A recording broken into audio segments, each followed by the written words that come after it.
Hey guys, so before I get started, let me just let you guys know my throat is a little like hoarse. My voice is a little hoarse.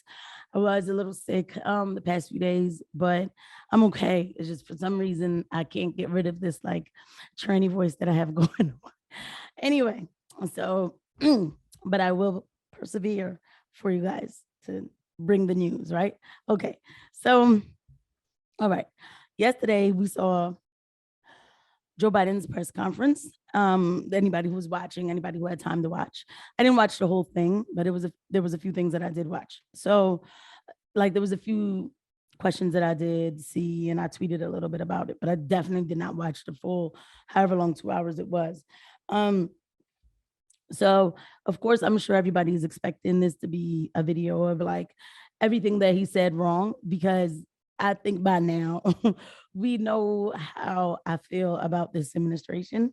But this is actually not that video. This video, because we have to be able to critique ourselves too. And by ourselves, I mean like even like while I don't call myself a Republican, um, I lean more towards their policies, though. I'm an independent, I feel like, but I do lean more towards that side of policies. So I'm not going to sit here and act like, Republicans are the greatest either. And there was a moment where he asked a question that I felt like was warranted to ask. So, yeah, so I'm going to show you this real quick clip. Anticipate that there'd be such a stalwart effort to make sure that the most important thing was that President Biden didn't get anything done. Think about this. What are Republicans for? What are they for? Name me one thing they're for. So when he asked that question, like, what are they for? So, I pretty much know what Republicans, they pretty much stand for, like, just basically like following the Constitution, I guess, and just um voting in things that like just I guess following the rules of what's in the Constitution, uh, more individual rights type stuff instead of, trying to change laws in order to fit their needs or their narratives. Okay. But even still, though, it's like I'm telling you that, but I've heard people say, like, what are Republicans for? Like, what are they for? You know, I watched Tim Pool and he describes them like just a roadblock block for Democrats to still do what they want to do. So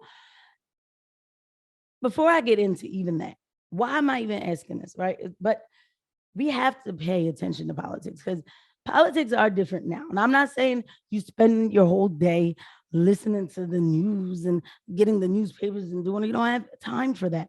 But we do have to pay attention to what's going on because politics are different from my parents' time. So, like, I'm 38, right? So, my parents, they didn't really listen to like get involved this much about politics. Like they put on CNN here and there, and then that was it. But it wasn't so detrimental. It wasn't like, okay, they voted Bill Clinton in.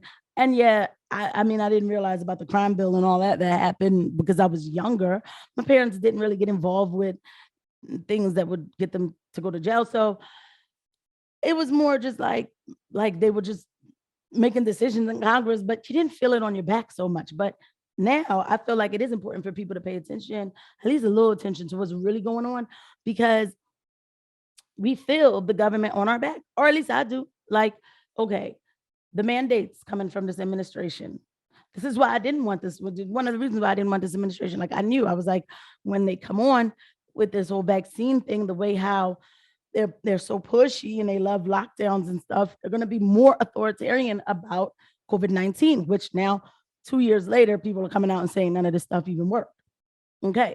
So you can feel big government more on your back now than you did back in the 90s. I mean, and that's just that's just the truth. That's just really the reality of the situation. So my question goes back to, yeah, so what is the point of Republicans? Because while there are some good ones, I will tell you in my state of PA, I am not that thrilled with the ones that are senators and all. I'm not that thrilled with them. I don't even really know their names. All I know is that there was one Republican senator, Fitzpatrick, who assisted to write the Federal Immunization Modernization Act, the bill HR 550 that is now going to make our vaccines, our immunization status federalized. So to me, I'm like, that actually goes against what you're supposed to be about. Because why is the government in my immunization status, like in my records? Because it gives them a chance now to know that I didn't take a flu shot or whatever. I don't need all that. I don't need all that surveillance. I don't. Um, and there were Republican senators who talked against it. But I guess my situation being in Pennsylvania, I just feel I just feel like I don't see the aggression, like the fight here. Maybe other people don't feel that way, but I don't see it here. So that's why I do it. That's why. What's the point? I'm in healthcare. I'm a nurse, and we're mandated to take this jab. And I don't see a Republican senator get on any kind of news station or something, at least say, like, this is wrong. At least say the Supreme Court didn't get it all the way right. I don't want corrupt politicians, but I want to see more fight, more vocalization or something, you know? And because one thing about Democrats, they don't apologize for their misbehaviors. They don't apologize for each other. Ilhan Omar, she goes on, she says stuff about killing Jewish people, or AOC, she says whatever she wants out her mouth. And when Nancy Pelosi doesn't come and say, hey, that's the wrong thing, she shouldn't have said that, they don't stop. They just keep on going. Cori Bush, she calls fossil fuels white supremacy. Nobody tells them, like, y'all taking it too far. Okay. Nobody checks them. But then you get somebody like a Republican who is strong and boisterous. She gets checked constantly. I'm talking about Marjorie Taylor Greene. And apparently now they just wrote something about her not too long ago. Marjorie Taylor Greene uses MLK Day to announce new segregation for the unvaccinated. And so she said, thanks to the hard work of Reverend MLK Jr. and others growing up in Georgia, I've seen the beautiful fruit that blossomed from civil rights era, where segregation ended, equality began, she wrote. Today, I believe we are seeing a new segregation, discrimination beginning, wrongfully forced upon unvaccinated Americans by the tyrants of the Democratic Party. Invoking, yes, MLK for segregation. Well, of course, I don't have no problem with her doing that, because guess what? People invoked MLK for this voting rights nonsense, for this voting rights sham and lie.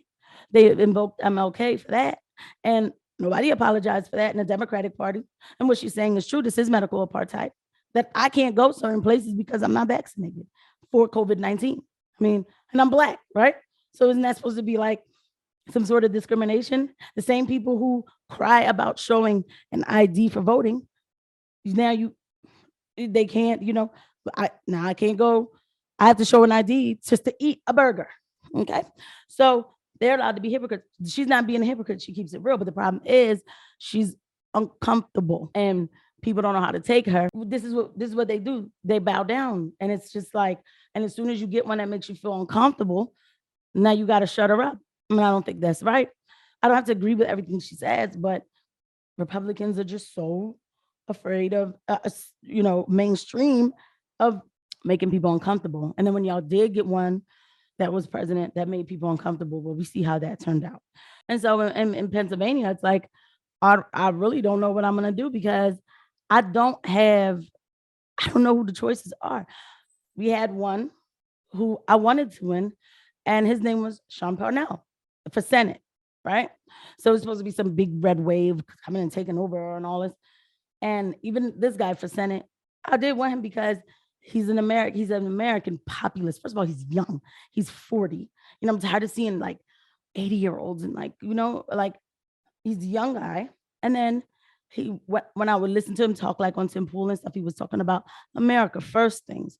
He was talking about, he kept it real about constitutional, like, laws and constitutional rules that we need to be following, but then also keeping it real. Like, listen, the American people are tired of this, that, and the third. And, and he's not a politician, and he was ready to come in, and I'm sure he was going to make some changes. It's something, I don't know. Like, I felt comfortable with him, Sean Parnell, as a candidate. And, unfortunately, he had to come out of the race for personal reasons. And so I'm still trying to figure out these other people who I have to choose from. So who do I want? I want a nationalist. Uh-oh. I said the bad word, nationalist. I want a white supremacist. No. A nationalist is somebody who's proud of the nation they live in. It's just that simple. You could be Puerto Rican and be proud of America. You can be black and be proud of America. You can be Chinese and be proud of America. Does that mean that you live in some sort of fake reality that America's perfect? No, no. But you know that you would rather live here than anywhere else, right? And y'all know that. Y'all know that. Okay. No matter how much you talk trash, you don't want to go move anywhere else. You want to stay right here. So why break up the area you want to stay in? Why break the ground from up under you? Why? While I said it's not perfect, but let's try to make it better. Let's do America first policies, right? That's what I want. I want somebody who cares about Pennsylvania first policies and then which segue into America first policies. That's what I want. I'm not afraid of the word nationalist. You should be proud of where you live in the sense where you want to take care of it. Okay. Not saying that you're living some lie, that you just want to take care of it. So Joe Biden is not wrong for asking that question. And he probably didn't mean it in the way that I'm defining it, but a lot of people are asking that question. And I think it's definitely time for us to see some things, some changes. But I do think that there are a group of young people coming up, young Republicans coming up who maybe can be more populist in their movement because this is not the Republican Party of the 80s and the 70s and the 90s. I've seen footage of that Republican Party. I could see how people repelled from that party because, like, even when I look at footage about HIV and stuff like that, and I see some of the egregious authoritarian laws that they wanted to put in place were by a lot of conservatives, and it was like, yo, wow, I wouldn't want to even. And this is why people repel against conservative values back then, like because it probably was looked at like whatever God you serve, I don't want nothing to do with it because if he hates me that much, I just don't want to know. Because if you hate me that much, that means that it's okay in his eyes for you to hate me that much. And that's a segue into something else. But this is not what that is today. It's not. Another thing I will say too, they can do better with their grassroots approach with their grassroots communication. I've seen people say like a person like Charlie Kirk couldn't go into the hood and talk to black people because they're not going to listen to him. So, you got to get somebody who sound more like, no, I don't care who, I don't care who it is. If a person's going to listen to your message, they're going to listen to your message regardless. If they're not going to listen to your message, they're not going to listen to it regardless. Because what I'm saying now, some people would listen to it, but also people who don't want to hear it, they'll call me a name and then they'll keep it moving. Even try, just try. And I don't see that. I don't know these people who are going to run and want votes in November. Yeah, of course. Are y'all going to come to Philadelphia and at least try and talk to people in the neighborhoods in a nice town? Yes, try. If you need to come up with security, do whatever you got to do, but try at least. You don't know who might hear that. You don't know whose mind you could sway. It's worth a try. Right? Isn't that what you're supposed to do? So that's my thoughts. Like I said, that's why this was not going to be that. It's very easy to have a video like Biden said this wrong, he said that wrong, on this channel. While y'all pretty much know my views, but I don't ever want it to be. I don't want to sound like everybody else too. I don't, but I also don't want to make videos just to be different. I want them to have substance and reasoning. And I'm not afraid to, it's dialogue. So it's not going to be always going to go perfect on my way, So that's what I have to say with this one. I hope you guys enjoyed the video. I hope y'all made it to the end of the video. Please like, subscribe. Thank you everybody who's subscribing, share, comment below. Tell me what you think. All right, guys. I'll see you guys at the next video. Bye.